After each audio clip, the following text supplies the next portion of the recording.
Welcome back to Cityline. With me, I have truly one of my favorite people. And no, I don't say that about everybody, but this person certainly checks all the boxes. She is our Tacoma Poet Laureate. I'm talking about Dr. Abby E. Murray. Welcome, Abby. It's so good to see you. Thank you for having me again. It's so good to see you too.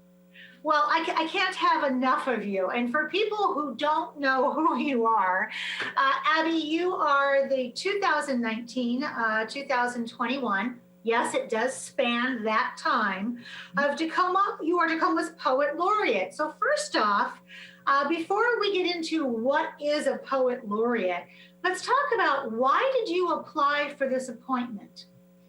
So when I applied for this position, I didn't really think I would get it. Kelly Richardson is a really tough act to follow.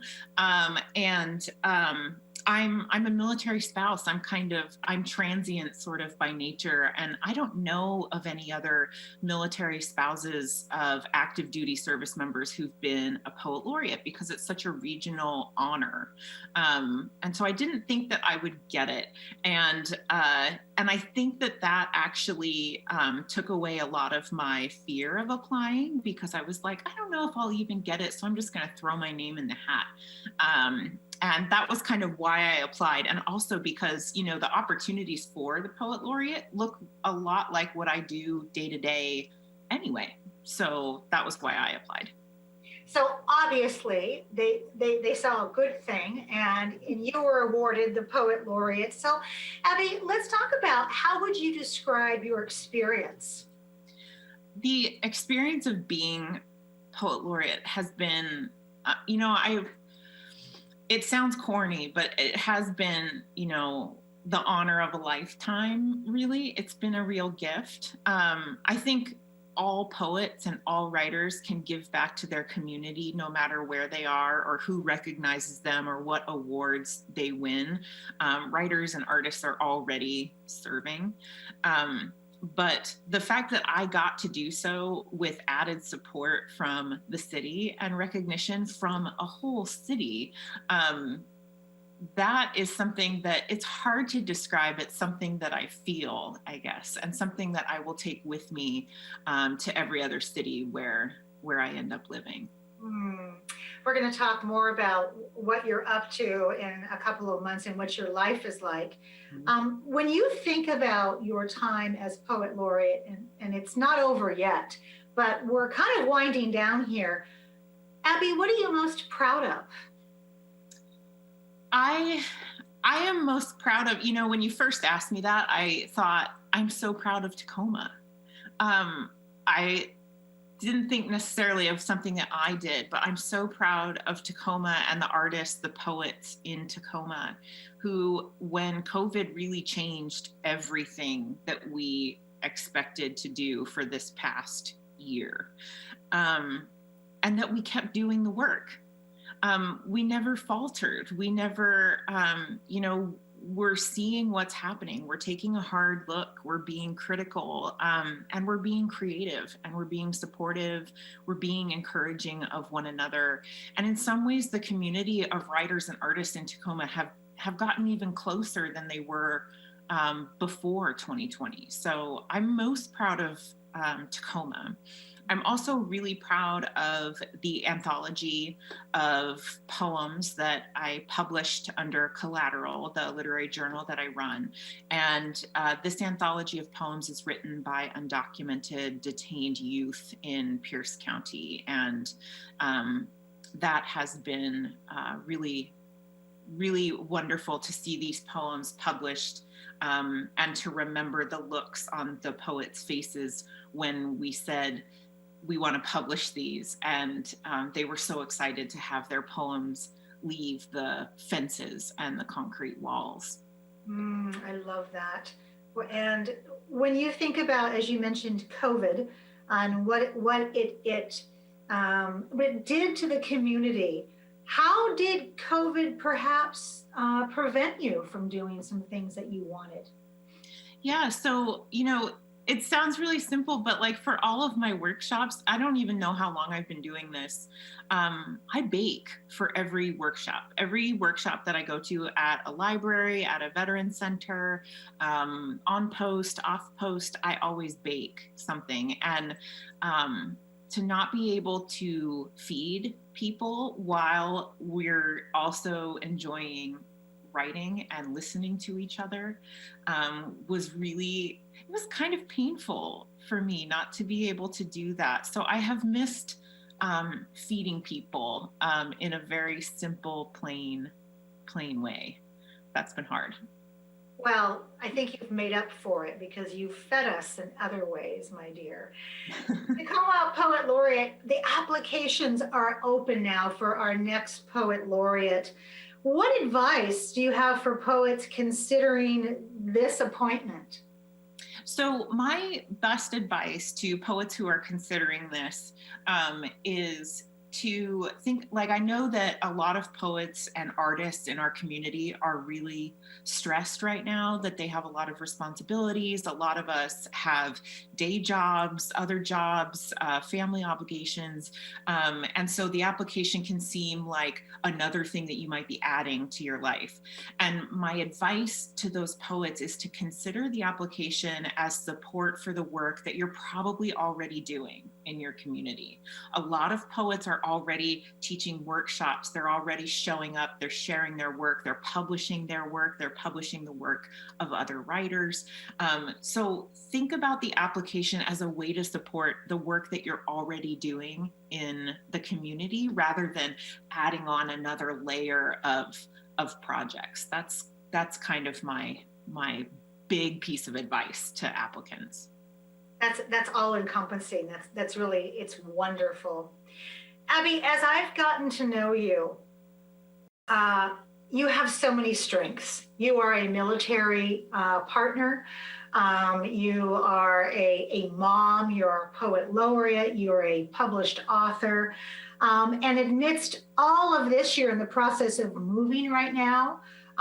Your partner is smack dab in our nation's capital, which as of today, January 15th, that's a very difficult place to be right now. How do you keep writing through the chaos and the darkness of what's been presented right now? Yeah, that's a good question. And I really want to emphasize that it does not look like this. Like, I do not write in a calm, quiet room. I write with a 6-year-old climbing up my back. I drink a lot of coffee. There are days where I don't get dressed. I try and keep running to keep my body sane, but that writing does not look, it doesn't have to look pretty and it doesn't have to look regimented. I keep writing as a survival skill, and it does not have to look any certain way. It can look like a text you send to yourself. It can also look like an hour to yourself if you're able to get one with your laptop. But it doesn't look the same for everybody, and thank God. So I want to say that I don't keep writing because life is peaceful like this. This is completely fabricated for your viewing, Amanda. So it's tough. It's tough to keep writing, but we have to. Well, I appreciate the fabrication, but I have to tell you, your words and the poetry that has sprung forth from you have penetrated my heart in such a easy living in my home way. I don't know if that's the military background that I identify you with because I'm a military child, or if it's the mom of a very precocious, intelligent young little girl. Of course, mine's now grown. But your work has, regardless of how messy it's been, it has always had the ability to pierce and to make itself at home in many, many ways with many, many people, not just me. So, Abby, what are you writing right now as you start to transition out of Tacoma Poet Laureate? And you're also in the process this spring of moving. Mm-hmm. Yeah, I have a poem that I would love to share with you, and I've been writing. I write a poem a week. I give myself that requirement, and some weeks it's harder than others, and so on the hard weeks in particular, I say, okay, don't write a poem, just write 5 lines. You can write 5 lines about anything. Like I have 5 words to say about damn near anything on this planet.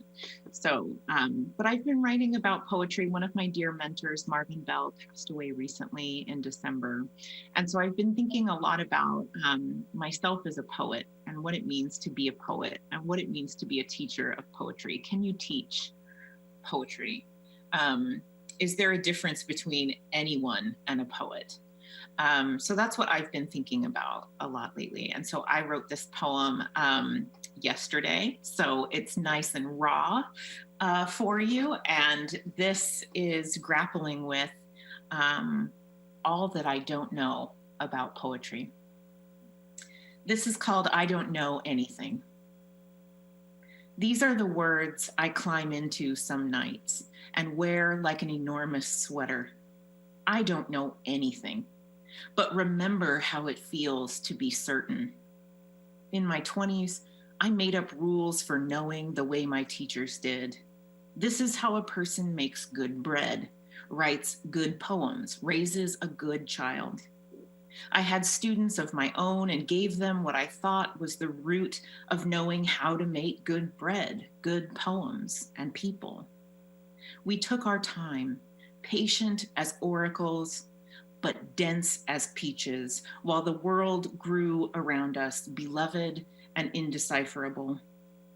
My teachers are gone now, and each bite of bread tastes different. If a poem has meaning, don't ask me to find it. Even my daughter surprises me, her innocence as overwhelming as her selfishness. I am surrounded by things I don't understand and full of ways to feel about it. Why not be stupid with happiness here by a cold window pane, watching the city fill up with snow? There is more to love than we have time, and none of us know any better. Oh, okay, I'm not going to cry. No crying in television. Patient as oracles and dense as peaches. Mm-hmm. That I carry with me for a long time, and your name will always go below it. Abby, I often think about what's on your nightstand or what's around any current space that you are occupying for a while. So what are you reading right now? So I'm kind of in between moving. I sort of live out of a bag right now, and I had to be very choosy about which books I brought with me. One of them being the anthology of poems of Selma Carson Poets. But I have, especially in the past couple of weeks, I've returned to this book. I don't know if you've heard of it or seen it, but Poetry Like Bread. It's a Curbstone Press book. It's an anthology of different poets with all kinds of different backgrounds, experiences, and writing styles. But it's poets of the political imagination. And I am really embracing a poet's role in a political community.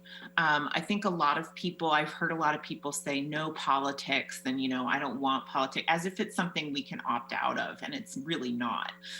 So I'm reading political poetry, I'm reading explicit politics, and I'm not holding back from being political in my own poems either. And I encourage everybody to do that. Embrace it. Don't consider this life one that you can opt out of. It's really not possible. Oh, brava on that. When people often see me and say, well, I'm not political, I often say, well, politics is character and morality. So you must have that in you. It's not what our grandparents were when they said there were those 3 things you never discuss, and politics were one of them. Well, that is not the song of the heart these days. It's not. Yeah. You better be political. Yeah. Well, and even saying, I don't want to be political is a political statement.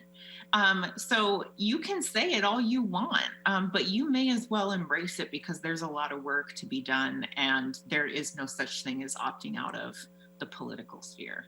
So speaking of opting out, which nobody would ever want to do with your workshops, in this small amount of time that we have left with you until our next poet laureate is appointed, what workshops are coming up? I get to teach a workshop in February through Creative Colloquy, and you can look them up online, but it's going to be on February 25th. It's a Thursday evening at 7 p.m., and it is called The End of Writer's Block. So all writers of any genre and any experience level or background are welcome. I'm going to have tons of prompts, encouragement, and meditations. I love that. Abby, I want to say goodbye to you, but I'm not going to say goodbye. So I'm going to quote one of my favorite poets and writers, who is Aesop Deanson, who, of course, said, "The cure for everything is sea, salt, and tears." Abby, you will be missed. You have left an indelible mark on the youth, the Hilltop, JBLM. You have spread your goodness and your nurturing soul to all of the areas of Pierce County.